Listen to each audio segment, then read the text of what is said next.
Monsieur Lachance, on est devant une des chutes Jean Larose. Quels ont été les travaux pour sécuriser le tout qui ont été faits dans la dernière année? Je dirais la première étape, je dirais ça fait 3 ans qu'on travaille sur le projet. Des travaux comme tels, il y en a eu depuis 1 an. Ça fait environ 1 an qu'on avait commencé les travaux pour la réfection de l'escalier. Donc, il fallait enlever le vieil ouvrage qui était là auparavant, donc qui a été fait à la fin des années 80, donc il y a environ 35 ans, où les fondations étaient arrivées à leur fin de vie utile. Donc, c'est pour ça que l'escalier était dangereux. Donc, le Mont-Saint-Anne avait fermé l'escalier et on avait comme projet dans la région de remettre en état cet équipement, je dirais, récréo-touristique. Et est-ce que vous avez pu soit utiliser des formes ou utiliser des sentiers qui existaient déjà? Tout à fait. Je vous dirais la majeure partie de l'escalier qu'on voit ici se situe dans l'emprise de l'ancien ouvrage. Il y a eu quelques modifications, dont, par contre, on a fait pour adoucir la pente, autrement dit, parce que l'autre était quand même assez éreintant.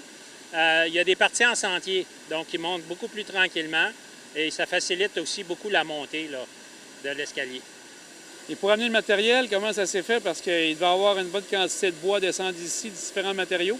Tout à fait. Tout ça, c'est fait à bras d'homme, avec du cordage. Les employés aussi devaient être encordés là, lors du travail là, sur le chantier. Est-ce que c'était fait seulement avec des bénévoles ou vous aviez des employés, des menuisiers qui étaient là aussi? Oui, bien, tout à fait. On a fait affaire avec un entrepreneur qui a fait les travaux. Donc, lui, il avait un contrat avec ça. Nous, on avait des employés de la corporation pour ce qui est plus les parties sentiers. Parce que c'est un domaine aussi assez particulier. Faire des sentiers, c'est pas évident non plus. Puis, c'était pas dans les compétences de l'entrepreneur. Donc, nous autres, on a assumé, la Corporation des sentiers de la Côte-de-Beaupré a assumé la portion en sentier. Et j'ai vu aussi qu'au début du sentier, vous demandez hommage à Maint-et-Vient. Comment vous est venue l'idée à ce moment-là? Bon, c'est pas nous autres directement. Je pense que c'est la famille de Mme Vien là, qui a mis ce panneau-là. Nous, on a tenu, par contre, à respecter cet hommage-là et tout ça en sympathie aussi avec la famille pour le malheureux accident qui est arrivé ici. Là. Si on regarde maintenant la chute en tant que telle, c'est un dénivelé de combien de mètres du haut en bas? Vous avez 75 mètres de dénivelé quand même dans un massif rocheux qui est séparé en 3 chutes, dans le fond, dont une de 45 mètres, tout près de 45 mètres. Là. Donc, Et celle-ci, c'est la deuxième? Oui, c'est la deuxième. Ouais.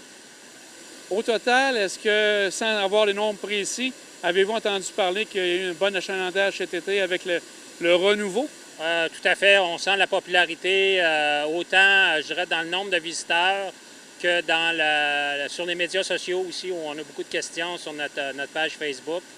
Donc, par rapport aux escaliers, l'ouvrage et les sentiers environnants. Ça, c'est pas un ouvrage isolé. Hein? Tout ça fait partie d'un ensemble de sentiers, qui est le sentier transcanadien, qui est aussi le sentier national. Donc, vous êtes ici sur un parcours qui va autant à l'océan Pacifique qu'à l'océan Atlantique. Donc, c'est un parcours intéressant à voir. Est-ce que, comme vous dites, vous avez eu des nouvelles par rapport au réseau sur Facebook? Les gens ont parlé de leur randonnée? Oui, tout à fait. Et, pour signifier, entre autres, des questions sur le parcours, mais aussi signifier leur satisfaction là, des travaux et aussi de l'accomplissement pour la région. Hein. C'est ça. Avec le barrage qui n'est plus en fonction nécessairement en haut, est-ce que le débit a augmenté de la rivière ou c'est sensiblement la même chose? Sensiblement la même chose. Donc, c'est juste qu'on a les crues plus, je dirais, un petit peu plus abruptes, parce qu'avant, ça retenait un petit peu plus, donc ça étirait un peu. Mais à part ça, généralement, le débit est pas mal le même. Donc, Et est-ce qu'en hiver, bien sûr, c'est sûrement fermé parce que ça serait tout un entretien à faire ici? Bien, c'est un problème de responsabilité civile. Puis les assurances sont très délicates là-dessus. Pour être accessible, il faudrait que ça soit déneigé. Et là, ça demande des budgets que la Corporation des sentiers n'a pas. Donc, il faudra voir peut-être dans un avenir s'il n'y aura pas des ententes à conclure pour, je dirais, l'entretien hivernal pour le permettre de l'ouvrir. Mais normalement, c'est fermé avec la venue de la neige. Si on se rend complètement à la 3e chute, est-ce qu'on a encore accès au sentier Mustachibo à ce moment-là? Tout à fait. Vous êtes dans le sentier présentement. Donc ça fait partie, puis c'est une belle entrée en matière. Hein? C'est le début du sentier de grande randonnée ici pour aller vers Saint-Tite, et Charlevoix. Le sentier se poursuit par la suite. Vous avez un 13,8 km pour aller au village de Saint-Fréol. Ou sinon, au kilomètre 12, vous avez un embranchement pour aller à Saint-Tite-des-Caps, rejoindre le sentier des Caps. Et de là, vous avez comme un 10 km supplémentaire, donc 22 km pour rejoindre le village de Saint-Tite. Je prends quelques moments pour parler du sentier Mustachibo. Est-ce que ça a encore été un grand hit cette année? La popularité ne démarre pas. Autrement dit, c'est toujours bien utilisé et bien apprécié. La population à la fois locale, puis aussi, on pense, par le tourisme qui de plus en plus se tourne vers le plein air d'aventure. Donc, ça correspond. C'est un produit qui cadre bien dans cette perspective-là. Et on parlait, quand on s'était rencontrés la dernière fois, là, de possible construction du pont. Est-ce que ça a commencé actuellement?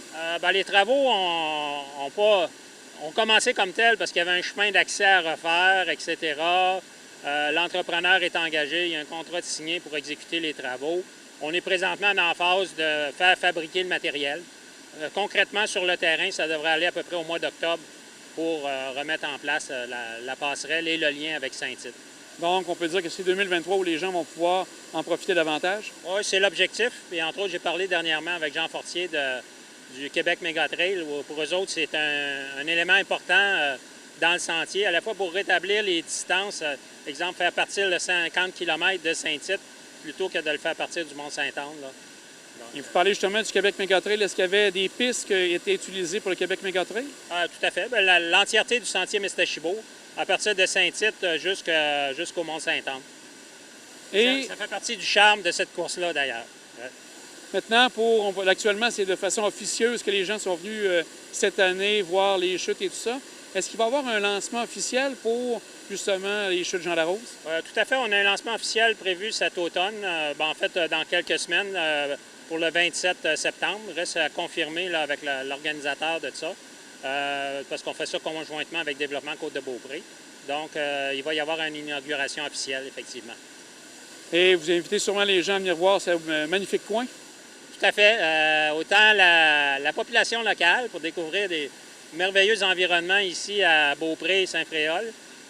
Aussi le tourisme, je dirais, régional, Québec, la grande région de Québec, puis tourisme international. Je pense que c'est quelque chose d'intéressant à voir, puis qui peut plaire à tout le monde. Puis on a un petit circuit, voyez-vous, quand vous faites la boucle, 4,2 km, donc c'est une belle demi-journée en famille, tranquille, donc ça peut être intéressant.